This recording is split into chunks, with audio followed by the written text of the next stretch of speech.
liturgical year of Dom Prosper Guéranger. November 26th, Saint Sylvester, Abbot. God often brings the world to those who flee from it, as Sylvester Gozzolini, among others, experienced. In the 13th century, the world, in all admiration at the sanctity and the eloquence of the new orders, seemed to have forgotten the monks and the desert. God, who never forgets, led his elect silently into solitude, and the wilderness began again to rejoice and flourish like the lily. Strength was restored to the weak hands and feeble knees of the sons of the cloister. The austerities of olden days and the fervor of prolonged prayer were revived at Montefano and extended into 60 other monasteries. The new religious family of the Silvestrines was approved by Innocent IV in 1247.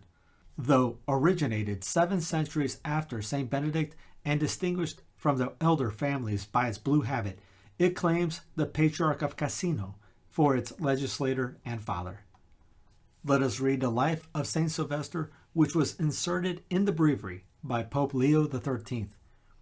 Sylvester was born of a noble family at Asimo in the marches of Ancona, and in his boyhood was remarkable for his love of study and his good conduct.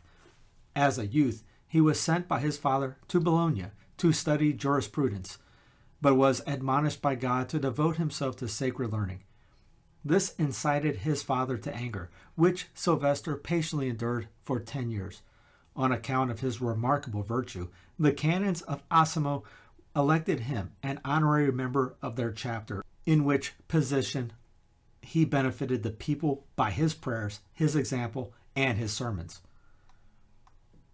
While assisting at the funeral of a nobleman, his relative, who had been remarkably handsome, he looked into the open coffin and, seeing the corpse all deformed, said to himself, "What this man was, I am now, and what he is now, I shall be hereafter."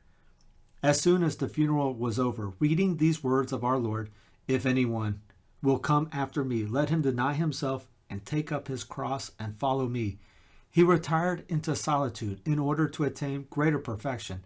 There he gave himself up to watching, prayer, and fasting, often eating nothing but raw herbs. The better to conceal himself from men, he frequently changed his place of abode, and at length settled at Montefano, which, though near to Fabriano, was at the time a desert. There he built a church in honor of the most holy Father Benedict, and founded the congregation of Silvestrines, under the rule and habit shown him by Saint Benedict in vision. Satan, roused to envy, strove in many ways to terrify his monks, making assaults by night at the monastery gates. But the man of God repressed the enemy's attacks with such vigor that the monks, recognizing their father's sanctity, were more and more confirmed in their holy purpose. Sylvester was remarkable for the spirit of prophecy and other gifts, which he guarded by deep humility. This so stirred up the devil's envy that he cast the saint headlong down the oratory stairs and well nigh killed him. But the Blessed Virgin at once graciously restored him to health. In gratitude for this benefit, Sylvester showed her the tenderest, unfailing piety to the end of his life. He died at the age of about 90 years, renowned for sanctity and miracles, on the 6th of the Calids of December in the year of salvation, 1267. The sovereign pontiff Leo XIII extended his office and mass to the universal church. Peter, successor of St. Theonas in the See of Alexandria, was by his learning and holiness the glory of Egypt and the light of the whole church of God. Such was his courage under the terrible persecution raised by Maximian Galerius, that the example of his admirable patience strengthened a great many in Christian virtue. He was the first to cut off from the communion of the faithful Arius, deacon of Alexandria, for favoring the schism of the Meletians. When Peter had been condemned to death by Maximian, the priests Achillas and Alexander came to him in prison to intercede for Arius. But the bishop answered that during the night Jesus had appeared to him with his garment torn, and on his asking the cause had replied, "Arius has rent my garment, which is the church."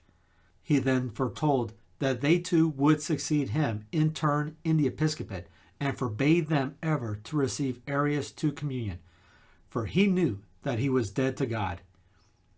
The truth of this prophecy was soon proved by the event.